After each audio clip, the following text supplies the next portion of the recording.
Corona आपत्तीच्या पार्श्वभूमीवर यावर्षीचा ऊस हंगाम हा सर्वांच्या दृष्टीने एक आव्हानात्मक आहे. यावर्षी मजुरांच्या टंचाईचं कारण सांगून अनेक कारखान्यांनी म्हणजे राज्यातल्या जवळपास सर्व साखर कारखान्यांनी मशीन तोड करण्याचं नियोजन यावर्षी मोठ्या प्रमाणात केलेलं आहे. या आपल्या राज्यामध्ये जेवढं ऊसाचं गाळप होते त्याच्या जवळपास 30% गाळप हे मशीन तोडणं होणार आहे. आणि आपल्या सगळ्यांना माहिती आहे, यापूर्वी मुळी बांधणी वजावट 1% कारखाने करत होते, पण मशीनची तोडीसाठी त्यांनी 5% वजावट लावलेली आहे. ती 5% वजावट ही अन्यायकारक आणि फसवणूक करणाऱ्या या विरोधात आम्ही साखर आयुक्तांच्याकडे आक्षेप घेतलेलाच आहे. पण प्रत्यक्षात जागेवर या 5% खरोखरच हा पाला या ऊसामध्ये मशीन तोड केल्यानंतर येतोय का हे पाहण्यासाठीचं आमचा एक आम्ही नियोजन केलेलं आहे. आज या शिरोळच्या एका फडामध्ये ज्याचा 30 कांडी ऊस तयार आहे आणि आणखी एका दीड महिन्याच्या आत हा ऊस तुटणार आहे. आणि या ऊसाचं आम्ही हे सगळं प्रत्यक्षातलं प्रात्यक्षिक हे 5% वजावट ही खरोखरच आहे की नाही हे पाहण्यासाठी आज आम्ही त्या शेतामध्ये आलो. हा आता ऊस आम्ही इथं 5 ऊस घेतो ह्या फडातले आणि त्या ऊसाचं वजन किती होतं आपण बघूया पहिला. आणि त्याच्यापूर्वी हा ऊस तोडल्यानंतर त्या संपूर्ण ऊसाचा पाला हा किती वजन होतं आपण हे पाहणार आहोत. आता हे एकूण 6 ऊस घेतलेले आहेत आम्ही आणि आता 6 ऊसांचा संपूर्ण ऊसाचा पाल्याचं किती वजन होते आपण पहिला बघूया. त्यासाठी पाला काढायचा. त्याला काढायला पाला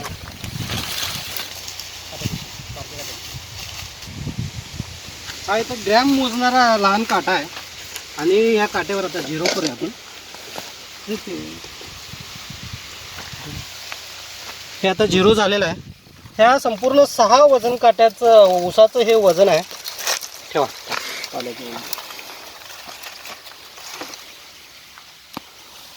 इकडे दिसते बघा 398 ग्रॅम म्हणजे 400 ग्रॅम जवळपास हे 6 ऊसाचं पाला आहे फक्त. संपूर्ण पाला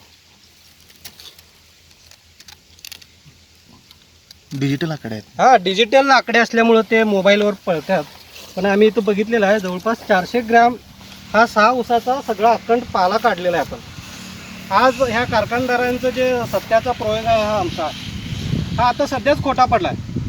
कारण कारखानदारांचं असं म्हणणं आहे 5% वजावटीसाठी जी कांडी वाड्यातली कांडी जी आमच्या कारखान्यात येत्या त्या कांडीला लागून जो पाला असतोय त्याचं हे 500 ग्रॅम व्हायला पाहिजे जवळपास. हा 10 किलो ऊस भरला. आम्ही आता ऊस तोडल्यानंतर आपल्याला टोटल ऊसाचं वजन पण सांगतोय. आम्ही बघितलेलं आहे हे जवळपास 10 किलो वजन होईल ऊसाचं. त्याचं 5% काढलं तर 500 ग्रॅम व्हायला पाहिजे. पण आता आम्ही सगळ्या पालाचं वजन केलं तर हे 400 ग्रॅम पडते. आता पाल्याचं वजन केलेलं आहे जे जवळपास 400 ग्रॅम 398 ग्रॅम आले, पण आपण 400 ग्रॅम धरूया. आता हा मोठा ऊस आहे आणि ह्या वजन काट्यावर तो ऊस मोजता येणार नाही. यासाठी आम्ही या काट्याचे वाडा काढून त्याचे 3 तुंडके करून आम्ही आता ह्याचं वजन करणार. कट करा कट केलं काढा. वाडा कट करू. हा वाडा कट कर. बरोबर वाडा कट करून बाजूला काढलंय. आता हे ऊसाचं वजन आपण करण्यासाठी याचे 3 तुंडके करू.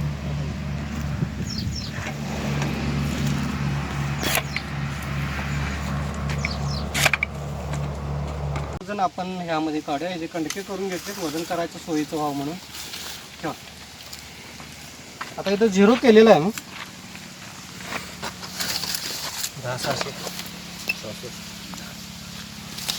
आता या एकूण ऊसाचं वजन 10,600. या ऊसाचं वजन आलं आहे एकूण 10,600. 10 किलो 600 ग्रॅम म्हणजे ह्याचं 5% जर आपण काढलं तर जवळपास अर्धा किलो हे पाला निघायला पाहिजे. आपण मगाशी बघितलं हा 400 ग्रॅम पाला संपूर्ण ऊसातला. ज्यावेळी मशीन तोड होत्या त्यामध्ये फक्त वाड्यामध्ये जी कांडीमध्ये जो पाला आहे तोच फक्त पाला ह्या कारखान्याच्या ऊसामध्ये येतोय आणि त्याचं 5% वजन वजावट म्हणून आपण कारखाना हा कट करतो. आज आपल्याला हे लक्षात आलं असेल इथं 1-2 मिनिटातच. संपूर्ण पाल्याचं वजन केलं तरीसुद्धा हे 5% होत नाही, तो 4% होतोय. आणि जो प्रत्यक्षात कारखान्याच्या ऊसामधून जो पाला जातोय त्याचं आता आपण वजन करूया. हे काढा, ह्याचा पाला काढा.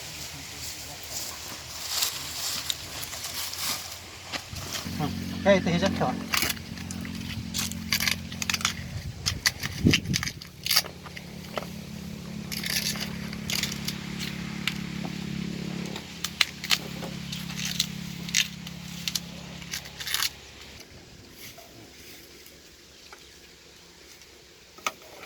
आता हा प्रत्यक्षात कांडीबरोबर जो कारखान्यात जाणारा पाला आहे तो हा आहे.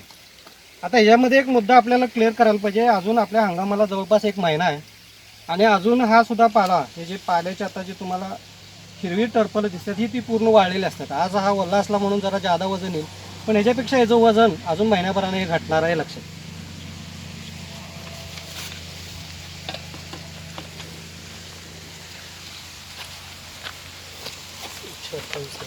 पॉईंट 128 आहे.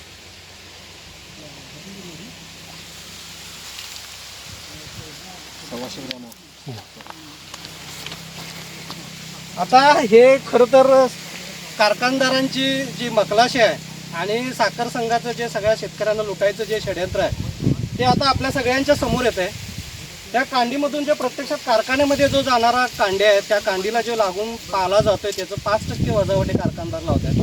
आणि आता आपण जे प्रत्यक्षात ऊसाचं वजन करून काढल्यानंतर हा 0.15 म्हणजे 1,200 ग्रॅम फक्त, म्हणजे 1.25% हा पाला प्रत्यक्षात कारखान्यात जातोय आणि ही लोक याचं 5% लावत आहेत. आपल्या सगळ्या शेतकऱ्यांना माझं आव्हान आहे. आता आपण 50 वर्ष झालं या साखर कारखानदारीमध्ये आपण सगळे आहे आणि पारंपरिक पद्धतीनं हे वेगवेगळ्या पद्धतीनं कारखानदार शेतकऱ्याची कशा पद्धतीनं लूट करतात त्याचा हा एक छोटासा नमुना आहे. 5% वजावट हे प्रत्यक्षात करतात, पण आज 1.25% फक्त, म्हणजे 1.25%च पाला त्यामध्ये निघतोय. आणि सगळ्यात महत्त्वाचं म्हणजे या पाल्यापासून सुद्धा बघ्यास निघतंय आणि या बघ्याचा दर आता टनाला 2200 रुपये आहे. ह्याचंही थोडंफार पैसे होतात. आणि असं असताना हे खरं तर ही 1.25%ची घट ही कारखानदारांनी खरं तर सोसायला पाहिजे होती आणि ही 5% वजावट जी आहे ती पूर्णतः बंद व्हायला पाहिजे. आणि उद्याच आम्ही या साखर आयुक्तांच्या ऑफिसला आम्ही भेट देऊन हे प्रात्यक्षिक आम्ही सगळं त्यांना सांगणार आहे. आणि ही 5%ची वजावट करायची परवानगी जर साखर आयुक्तांनी किंवा शासनाने या कारखानदारांना दिली असेल तर तसं आम्हाला पत्र द्या.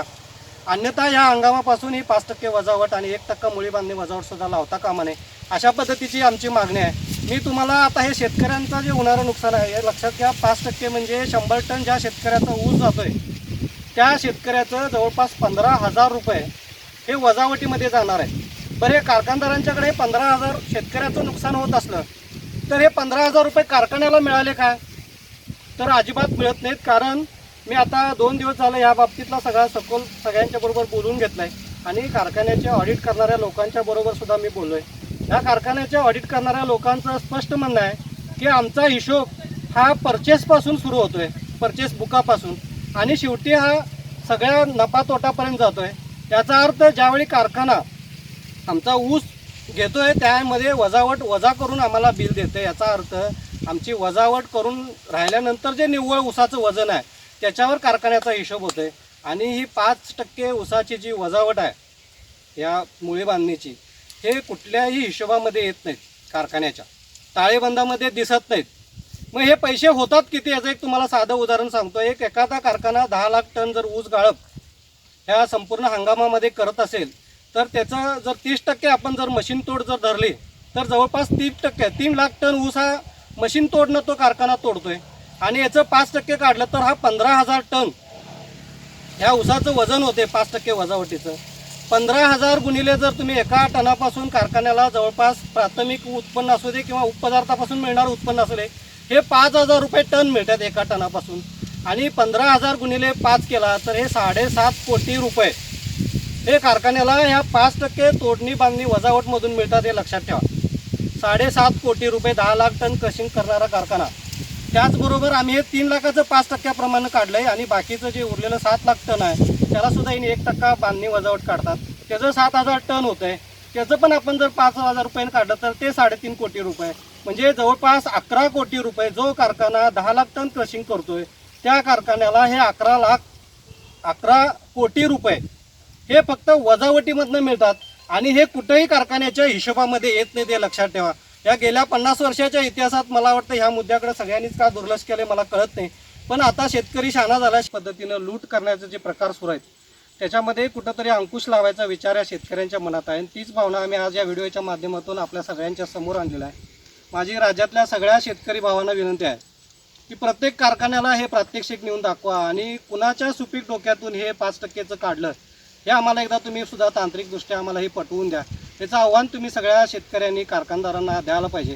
आणि यावर्षी आपल्याला पहिला ह्या लुटीमधून बाहेर पडायचं असेल तर सगळ्यांनी एकजुटीनं ह्या विषयाला विरोध केला पाहिजे. आणि मी मगाशी सांगितलं त्या पद्धतीनं शेतकऱ्याचा जरी 100 टन ऊस गेला तर त्याचं जवळपास 15,000 रुपये नुकसान आहे. आणि तितकाच फायदा हा कारखानदारांचा आहे, लक्षात ठेवा, हे कुठेही येत नाही. आता दुसरा कारखानदार ह्यामध्ये एक अनेक तांत्रिक मुद्दा आणू शकतात.